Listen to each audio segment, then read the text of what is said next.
Halo semuanya, selamat malam. Pada video kali ini, kami akan menjelaskan komparasi penggunaan brute force untuk meretas password pada file archive menggunakan konsep komputasi paralel.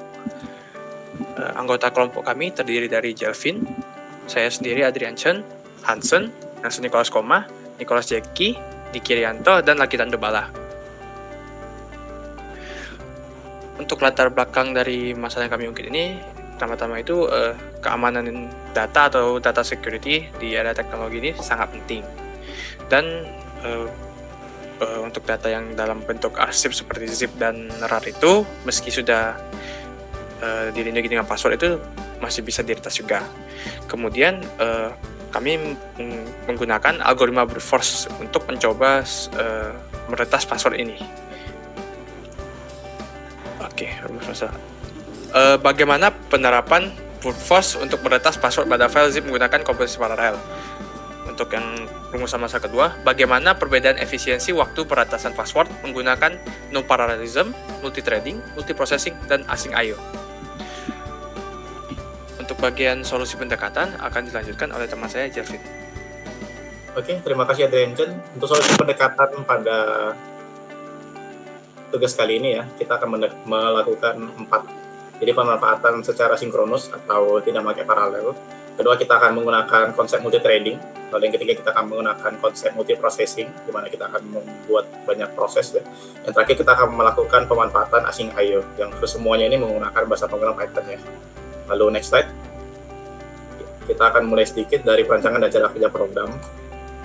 Sudah kami ringkas ya menjadi 4. Jadi awalnya user akan melakukan input nih menggunakan archive file yang diinginkan ya dengan format zip ataupun RAR.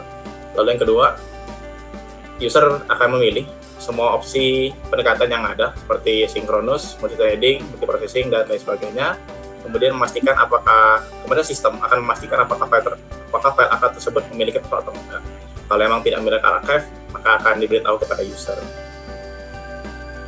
Kemudian yang terakhir, sistem akan melakukan brute force dan mengukur waktu eksekusi untuk setiap pendekatan, di mana pendekatannya yang sudah kita sebutkan di slide sebelumnya ya.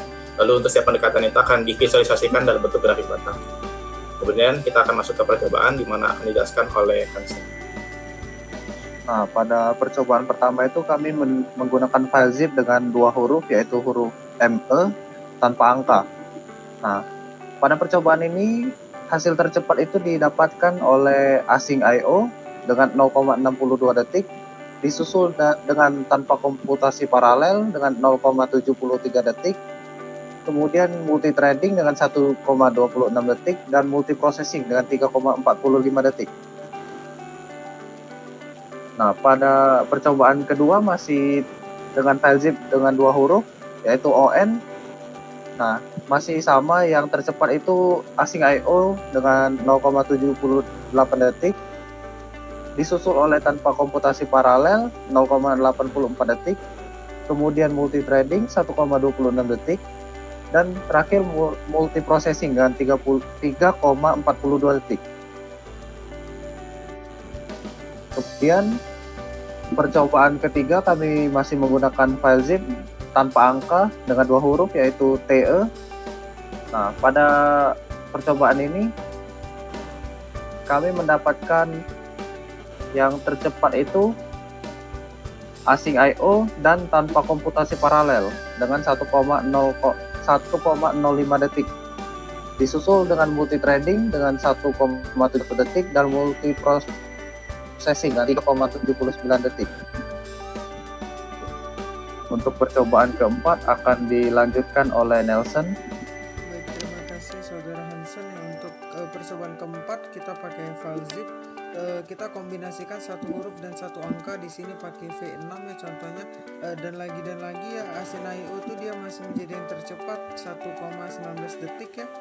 Disusul sama seperti tadi juga tanpa komputasi paralel 1,20 detik, multithreading 1,98 detik, dan multiprocessing kembali menjadi yang terlama yaitu 3,91 detik. Next. Di percobaan kelima dia masih sama ya, ini hasilnya masih sama kurang lebih. Kita pakai 2 huruf dan 1 angka di sini, yaitu ada HI5 ya. HI5 itu ASIN-IO masih tercepat 15 detikan lah ya. Lalu tanpa komputasi paralel juga masih menjadi nomor 2. Dan yang menjadi selanjutnya, nah kalian tahu tadi multiprocessingnya jadi yang akhir, terus ini multiprocessing justru lebih cepat daripada multithreading dan lumayan beda, selisihnya juga hampir 20 detikan. Lanjut, percobaan ke-6 akan dijelaskan oleh Nicholas Diki. Untuk percobaan ke-6 di sini dilakukan dengan 3 huruf, yang dimana juga dapat dilihat dari grafiknya itu ASIN-IO lebih cepat dibandingkan metode-metode yang lain. Dan kemudian dilanjutkan oleh tanpa komputasi paralel dengan waktu 51,86 detik, kemudian multiprocessing dan juga multithreading. Nah, di sini multiprocessing ini berada pada posisi ketiga yang tercepat, di mana sama dengan percobaan kelima. Oke, lanjut. Oke, yang percobaan ketujuh ini dilakukan kombinasi 3 huruf dan 1 angka, yaitu A, C, E, dan angka 1. Nah, di sini baru kelihatan kinerja multiprocessingnya meningkat lebih jauh dibandingkan percobaan sebelumnya, di mana multiprocessing ini lebih cepat dibandingkan metode lain, yaitu mendapatkan waktu sekitar 8 detik. Kemudian dilanjutkan dengan multithreading sekitar 14,72 detik, kemudian juga dilanjutkan dengan ASIN-IO dan tanpa komputasi paralel. Oke, percobaan selanjutnya akan dilanjutkan oleh Diki. Baik, terima kasih Jeki. Di percobaan ke-8 ini, kami mencoba memasukkan kombinasi 3 huruf dan 1 angka, yaitu AND1, di mana pada percobaan kali ini, multiprocessing itu menghasilkan waktu yang paling singkat dibandingkan metode lainnya, yaitu sebesar 32,78 detik. Kemudian dilanjutkan dengan multithreading dengan waktu 85,69 detik, ASIN-IO yang menghasilkan waktu sebesar 94,23 detik, dan yang terakhir tanpa konsep komputasi paralel yang menghasilkan waktu paling lama, yaitu 95,62 detik. Hasil multiprocessing pada percobaan ini sama-sama menggunakan kombinasi yang sama pada percobaan 7 tadi, yaitu 3 huruf dan 1 angka. Tetapi pada percobaan ini lebih lama dibandingkan percobaan 7 tadi, itu dikarenakan karakter kedua pada percobaan 7 adalah huruf C, sedangkan pada percobaan ini karakter keduanya adalah huruf N, yang terletak lebih jauh posisinya dibandingkan huruf C, sehingga itu yang membuat jam semakin lama. Oke, next. Oke, di percobaan 9, kami mencoba memasukkan 4 huruf, yaitu ROCK, di mana pada percobaan kali ini, tanpa konsep komputasi paralel, menghasilkan waktu yang tercepat, yaitu 1238,85 detik, kemudian dilanjutkan dengan ASIN-IO dengan waktu 1240,07 detik, dilanjutkan dengan multiprocessing dengan waktu 1310,11 detik, dan kemudian yang terakhir multithreading itu membutuhkan waktu 5988,37 detik. Pada percobaan yang terakhir ini menghasilkan waktu yang paling jauh lebih lama dibandingkan percobaan-percobaan sebelumnya.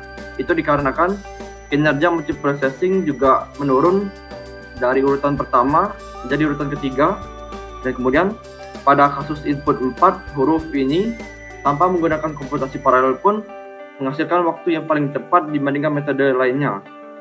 Hal ini dikarenakan abjad karakter ROCK terletak pada posisi jauh semua, sehingga mengakibatkan metode lain mengalami penurunan kinerja pada kasus ini. Baik, terima kasih Diki. Kemudian kita lanjut ke bagian spesifikasinya. Jadi untuk spesifikasi dari percobaan kami, di sini kami menggunakan laptop Asus TUFDesk F15 ya, dengan spesifikasi sebagai berikut.